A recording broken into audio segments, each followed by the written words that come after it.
9살 인생, 지은이 위기철. 이삿짐이 어느 정도 정리되자 어머니는 밀가루로 파전을 부쳐 이웃에 돌리기로 했다. 아마 어머니는 새로 이사온 기분을 한껏 내고 싶었던 모양이었다. 하지만 떡을 돌릴 형편까지는 못 되는지라 파전을 돌리는 정도로 만족하기로 한 것이다. 언덕 아래 정육점에서 애써 구해온 돼지 비계로 냄비를 달구고 밀가루 반죽을 얹자 고소한 냄새가 집안 가득 번졌다. 나는 파전을 이웃에 돌리는 책임을 맡았다. 생각만큼 쉬운 일은 아니었다. 그릇이 부족했던지라 바가지에 담아 한 집 가서 담아주고 돌아와서는 또 가야만 했다. 꼭대기 집이라고? 그래, 복 많이 받고 잘 살라고 엄마에게 전해줘라. 맛있게 잘 먹을게. 너희 엄마한테 한번 놀러 가겠다고 해. 어느 집이나 훈훈한 덕담을 잊지 않았다. 저녁 무렵이었음에도 불구하고 빈집이 많았다. 집들이 워낙 다닥다닥 붙어 있는 데다 집 모양까지 너무 비슷해서 한번 들렀던 집인지 아닌지 구분하는 일도 쉽지 않았다. 그래서 나는 각 집들의 특징을 눈여겨 봐두었다. 부엌문에 비닐을 대어둔 집, 방문을 붉은 끈으로 묶어 잠그는 집, 벽에 낙서가 있는 집, 이런 식이었다. 앞뜰에 널찍한 바위가 있는 집을 방문했을 때였다. 계세요? 내가 주인을 부르자 방문이 열리더니 비쩍 마른 내 또래 사내 아이가 나왔다. 얼굴엔 시꺼먼 떼국물이 줄줄 흐르고 배꼽으로 밀은 깎아 머리에는 기계충 딱지가 지저분하게 엉켜 있었다. 그 아이는 심심하던 차에 마침 좋은 놀잇감을 찾았다는 듯 신누런 코를 훌쩍이며 내게 다가왔다. 넌 뭐야 임마? 너희 어머니 안 계시니? 나는 퍽 점잖게 물었으나 아이는 어깨를 잔뜩 고추 세운 채 이마에 주름살을 바싹 세우더니 사뭇 시비 쪼였다. 어쭈, 이 자식이 내가 묻는 말에는 대답도 안 해? 아이는 이빨 사이로 침을 찍 뱉더니 내 어깨를 한번 툭 건드려 보았다. 나는 백여민이야. 저쪽 꼭대기 집에 새로 이사를 왔어. 나는 악수를 청하며 손을 내밀었다. 이다? 왔어? 어쭈, 이 자식이 언제 뵀다고 반말이야? 너 죽을래? 아이는 내가 내민 손을 가자미 눈으로 흘겨보았다. 나는 어이가 없었다. 요걸 그냥 전투 욕구가 솟구쳤으나 이사 오자마자 싸움박질부터 할 수 없는 노릇이었다. 내가 기가 꺾였다 생각했던지 아이는 내 손에 들려있는 파전을 힐끗 바라보았다. 너 지금 손에 든 게 뭐야? 파전이야. 이사했다고 돌리는 거다. 오라, 그러니까 신고식을 하겠다는 말이지? 신고식이 뭐야? 이거 순 맹추로구만. 임마, 앞으로 잘 봐주십시오 하고 먹을 거 갖다 바치는 게 신고식이지 뭐야? 아이는 낄낄 웃었다. 나도 마주 웃었다. 맞아, 이거 신고식이야. 알았어, 잘 먹을 테니까 넌 꺼져. 너희 어머니는 안 계시니? 아쭈, 이 자식이 뭘 꼬치꼬치 깨물어. 너 죽을래? 아이는 눈살을 찌푸리더니 당수로 나를 때리는 신용을 하며 손을 지켜들었다. 완전히 기고만장이었다. 나는 참고 또 참았다.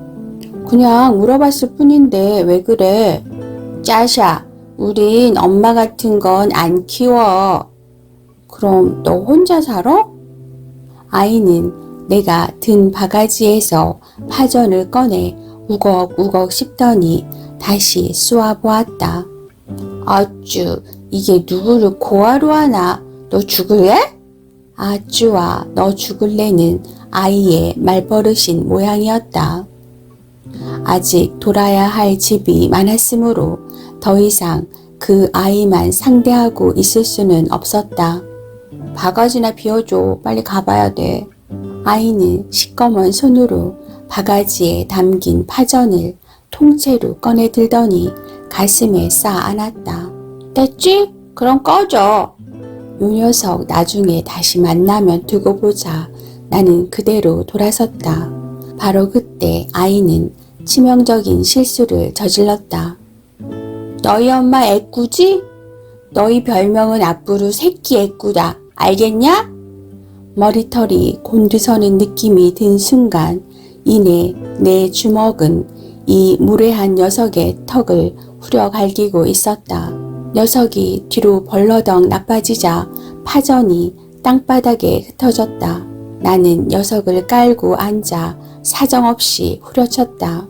이 새끼 빨리 취소해. 취소하지 않으면 죽여버려. 나는 아이의 머리통을 땅바닥에 쿵쿵 찧었다. 아이고 취소. 아이를 몇 대 더 후려 갈기고 일어섰건만 분이 삭지 않았다. 먼저 살던 동네에서는 나를 그런 식으로 놀리는 아이는 한 명도 없었다. 내 성미를 아이들도 잘 알고 있었기 때문이었다. 그걸 모르고 터줏대감 행세를 하려 했던 아이는 그야말로 제때의 임자를 만난 셈이었다.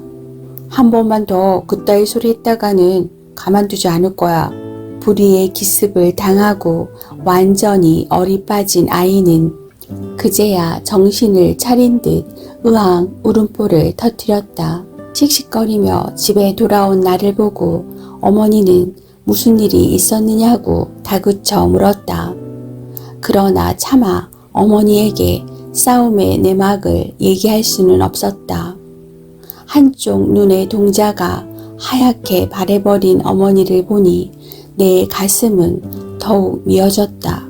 어머니의 계속된 다그침에 마지못해 자초지종을 털어놓고 나는 그만 울음을 터뜨리고 말았다. 바보같이 별것도 아닌 걸 가지고 싸우고 다니고 그래. 엄마가 한쪽 눈을 못 쓴다고 해서 엄마 노릇 못 해준 일 있니? 그저 당장 귀에 들어오는 소리가 거슬린다고 싸우는 건 바보들이나 하는 짓이야. 하지만 녀석은 엄마를 병신 취급했단 말이야. 어머니의 명예를 지키겠다고 한바탕 전투까지 치르고 돌아온 아들을 나무라는 어머니가 몹시 야속했다. 그러나 어머니의 다음 말은 내게 큰 충격을 안겨주었다. 넌 비록 애꾸라지만 엄마가 있잖니. 그 애는 부모님이 다 돌아가셔서 누나랑 둘이 살고 있는 불쌍한 애야. 누나는 공장에 다니느라고 제대로 집에 들어오지도 못하고. 나는 가슴이 뜨끔했다. 그런 애를 두들겨 패줘야 속이 시원하겠어? 하지만 녀석은 마치 자기 아버지가 있는 듯 말했단 말이야. 이런 항변 따윈 내겐 아무짝에도 쓸모없는 것이었다. 부모 없는 아이를 때렸다는 사실, 내겐 오직 이것만이 중요했다. 이를 어쩐다. 내게는 새로운 고민거리가 생겼다. 어머니가 한쪽 눈을 못 쓰게 된 것은 내가 5살 무렵이었다. 어머니에게 들은 대로 그 경위를 밝히자면 대충 이렇다. 우리 식구가 서울에 갓 올라온 무렵이었다. 아버지는 서울 변두리에 작은 월세방 하나를 마련해 놓고는 한 달 뒤 다시 부산에 내려가야 했다. 부산 공장에서 밀린 월급을 채 받지 못하고 올라온 때문이었다.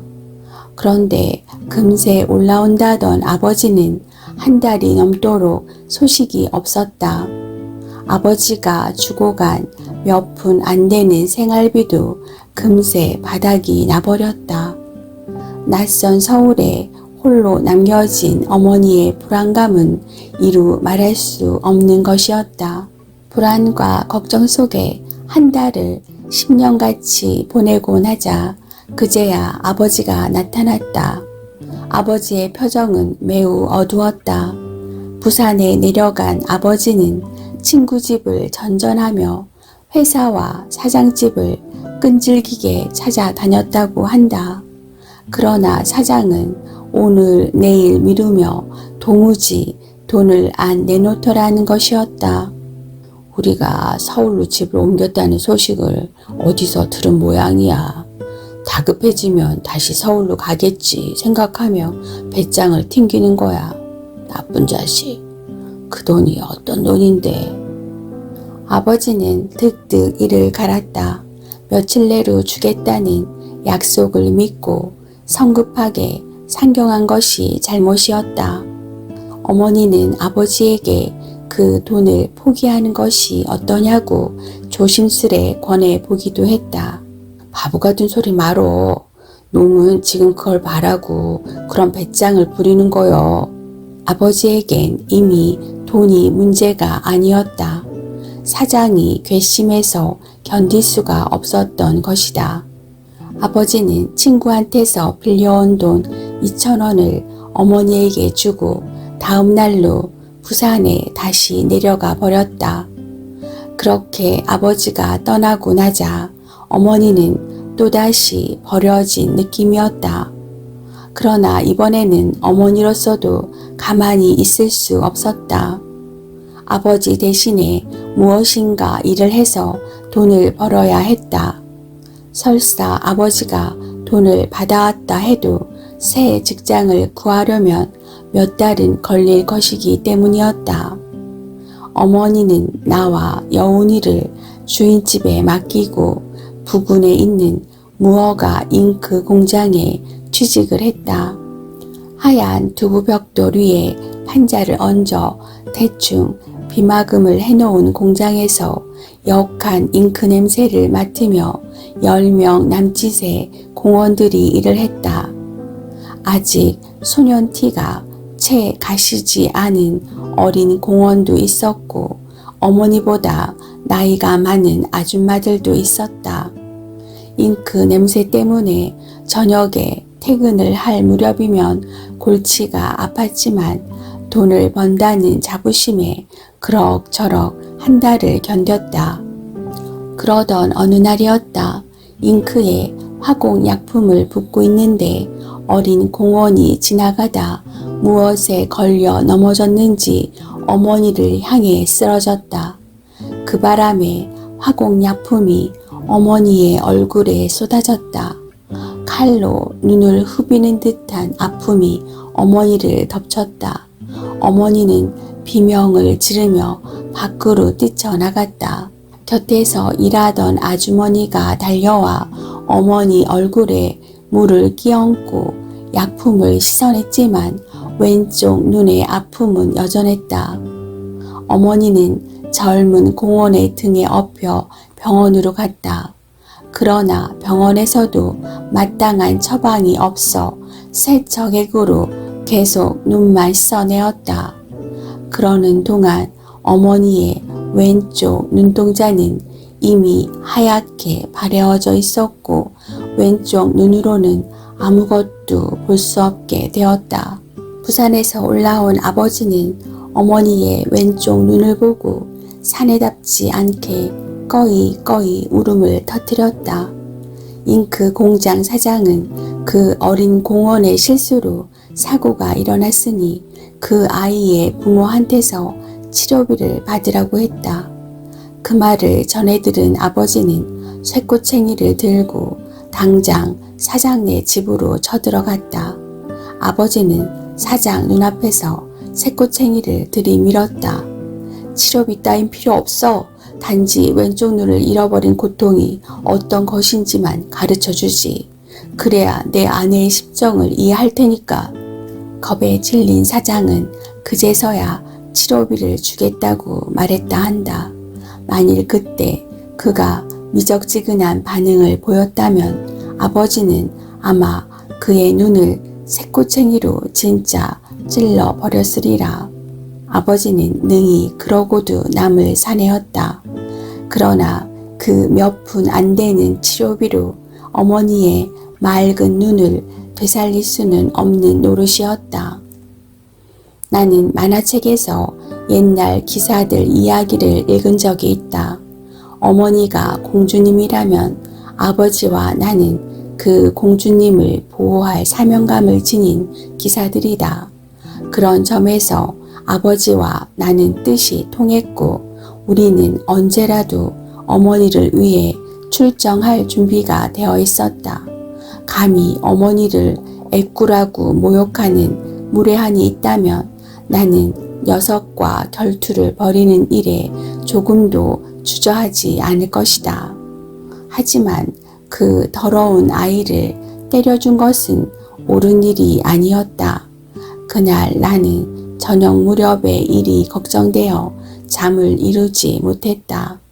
아니 어쩌면 꿈속에서 걱정하다가 문득 깨어난 것인지도 모른다. 깜빡거리는 호롱불 밑에서 어머니가 거울을 들여다보고 앉아 있었다. 호롱불에 비친 어머니의 커다란 그림자가 천장에서 기괴한 모양으로 어른거렸다. 어머니는 아직 귀가하지 않은 아버지를 기다리고 있었다. 아버지는 채석장 일로 밤이 아주 깊어서야 돌아오곤 했다. 어머니는 가끔씩 한숨을 내쉬곤 했는데 나는 갑자기 겁이 덜컥 났다. 어머니가 연기처럼 사라져 버릴지도 모른다는 생각이 부쩍 들었기 때문이다. 나는 숨을 죽인 채 한참 동안 어머니의 동태를 살펴보다가 더 이상 견디지 못하고 잠자리에서 벌떡 일어났다. 너 자지 않고 있었니? 나는 어머니 품에 와락 뛰어들어 안겼다. 엄마, 나도 엄마가 없었으면 저녁 때 본 그 녀석처럼 지저분해지겠지? 어머니는 빙긋 웃었다. 너 아직도 그 생각하고 있었니? 나는 가만히 고개를 끄덕였다. 내가 파전을 발로 밟아놓고 거기다 침을 뱉어 놓았는데 그 녀석이 땅에 엎드려 그걸 주워 먹고 있었어. 엄마, 내가 잘못했지, 응? 그래, 잘못한 걸 알았으면 됐어. 엄마, 어떻게 하면 용서받을 수 있을까? 글쎄, 그렇게 마음이 걸리면 내일이라도 가서 사과를 하렴. 그리고 그 다음에 사이좋게 놀면 되는 거지 뭐. 어머니는 나를 꼭 품어주었는데 매우 포근했다. 나는 어머니 품을 한참 동안이나 즐기다가 조그만 목소리로 중얼거렸다. 그러면 용서를 받을 수 있나? 그럼 벌을 안 받고? 그렇다니까. 엄마도 죽지 않는 거지? 그건 또 무슨 소리야? 갑자기 코끝이 찡해지더니 눈물이 삐져나왔다. 용감한 기사는 이렇게 눈물을 흘리면 안 되는데 하는 생각과 더불어 불끈 오기가 치솟았다. 난 그 자식한테는 하나도 미안하지 않아. 그런 식으로 엄마를 놀리면 또 때려줄 거야. 하지만 누가 그러는데 부모 없는 애를 괴롭히면 그 애도 벌을 받아서 똑같이 고아가던데 녀석에게 잘못했다고 빌어서 벌을 안 받는다면 그렇게 하겠어. 하지만 난 엄마가 죽는 거 싫어. 엄마가 없으면 나도 땅에서 남이 발로 밟은 걸 주워. 내 의지와는 전혀 무관한 망할 놈의 울음이 껄떡껄떡 목에 걸려 나는 말을 채 마치지 못했다. 어머니는 어이가 없다는 표정으로 나직이 웃음을 쏟아놓았다. 아이고 녀석하고는. 어머니는 그제야 내 고민의 핵심을 제대로 알아차린 거였다. 좀 창피했지만 나는 까닭 모를 서름에 한참 동안이라 껄떡껄떡 울었는데 어머니의 용맹스러운 기사가 되기엔 사실 나는 좀 어린 편이었다. 좀 창피했지만 나는 까닭 모를 서름에 한참 동안이라 껄떡껄떡 울었는데 어머니의 용맹스러운 기사가 되기엔 사실 나는 좀 어린 편이었다.